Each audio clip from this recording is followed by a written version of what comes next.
Hey guys, what's up? I'm here reviewing another game today. I'm reviewing Ninja Gaiden 4. Before I get into the video, I would appreciate it if you would hit that like button and subscribe because around like 80% of you who watch my videos aren't subscribed. I appreciate it. Thank you. But I was so excited to review this game because the only Ninja Gaiden I've really played was Ninja Gaiden 1, and that was like a couple of years back. That's the only one I've ever really played, and so story wise, I don't know what much is going on here.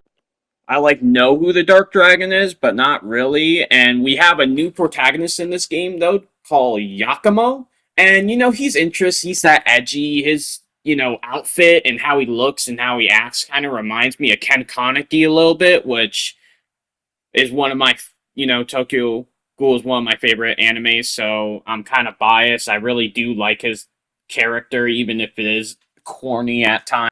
But I wanted to talk about one of the problems with this game. Like, I'll get into this because there's a lot of stuff I like. I want to talk about the stuff that I don't like.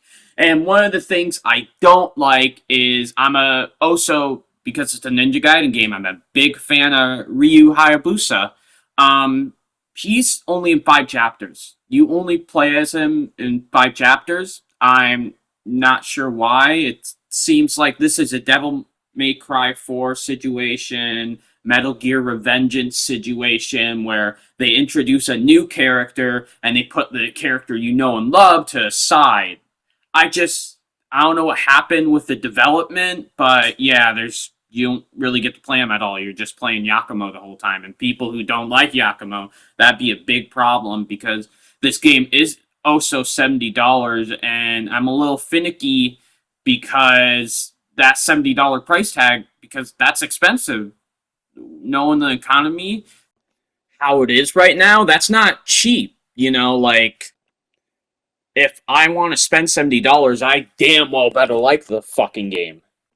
And that's also another problem I have with the game. The story is kind of, bare bones. It's a little weak. And that's one of the other very few problems I have with it. It's just simple. You're Yakumo and you're on a ninja mission. But to be fair, no one's ever really, bought Ninja Gaiden for story. But the difference is the last game that came out is when, games were still like 60 to $50. This is $70. And my full honest opinion, guys, if you're not a Ninja Gaiden fan but you want to get into it, either buy the old game or get this when it's around $50, $40 because I think a lot of people will be disappointed otherwise. But now, since we're out of the negative zone, let's get into the positives of this game, which is the gameplay. This took me about like 14, 15 hours on the easiest difficulty to beat. So it's not a super long game. Immediately after, I thought, okay, I finished the game. I'm going to do the review now. But it didn't end there because there's after game content. After you beat the story and go through all the 19 chapters, which can take about 20 to 30 minutes each chapter. But the bosses, oh man, there's like each chapter is almost a boss. Like sometimes there's every 3 chapters a boss, and man, the bosses are so good in this game.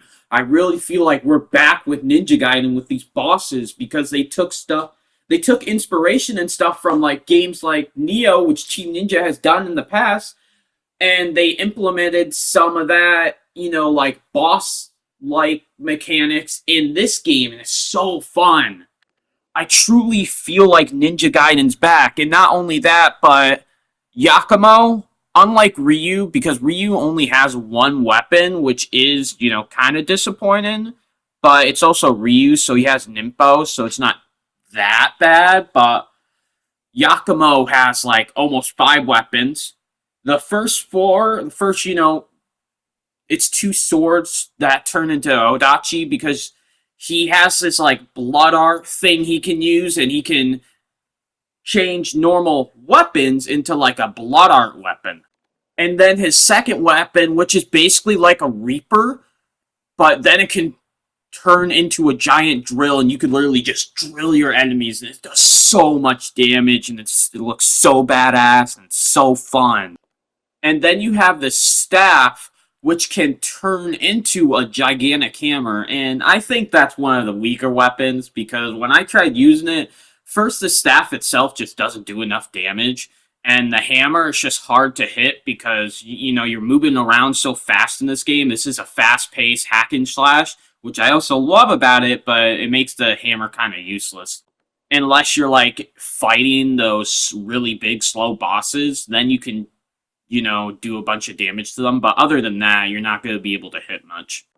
But then the fourth weapon you get, my favorite, it's basically a bunch of ninja tools combined into a weapon, and the blood art is like a mechanical arms that have like these piercing daggers attached to them, and oh my god, it's so cool because like if enemies are up in the air, right, you'll throw shurikens and then you'll throw bombs at them and they'll just explode everywhere. But I wanted to talk about the final weapon, and if you don't want to hear about the final weapon because it's kind of a story spoiler, I would suggest skipping ahead 30 seconds. But yeah, the final weapon is the Dark Dragon Sword, which you get at the end of the story, but to fully unlock it, you gotta do like these boss challenges like after you completed the game, and oh my god, the sword is absolutely insane. Like, it is so fun to use. Like, I haven't done all the boss challenges yet, but, I'm going to. They're not, you're just fighting the same bosses again, which I also wanted to talk about. For Ryu's story, I was a little bit disappointed, not only because we only get a limited amount of time with Ryu, but it's like three to four of his bosses are just recycled from Yakumo's bosses, which I felt like was a bit lazy, and they tried to make sense story wise, but I still like it. Oh, but the gore on this game though is insane. That I'm a little worried because there's so much gore that this video might get flagged. That's how much gore is in this game because you're like chopping people in half, chopping heads off, chopping limbs off, chopping legs off, doing all that crazy stuff. But I wanted to also talk about the future for Ninja Gaiden. I hope we get more Yakumo. What I would like for to happen is the next game is just about Ryu, right? And then the game after that is Yakumo, and it just goes back and forth, and that's what I truly would like. But I think this game is a solid 8 out of 10. It's not the best, it's not the worst, but it's still a pretty fun game. If you're looking just for a fun hack and slash, this is what it is. I'm so glad Ninja Gaiden is back, baby. Let's go. But I think that's it for the video, guys. So I hope you all have a good day, and I'll see you next time. Later.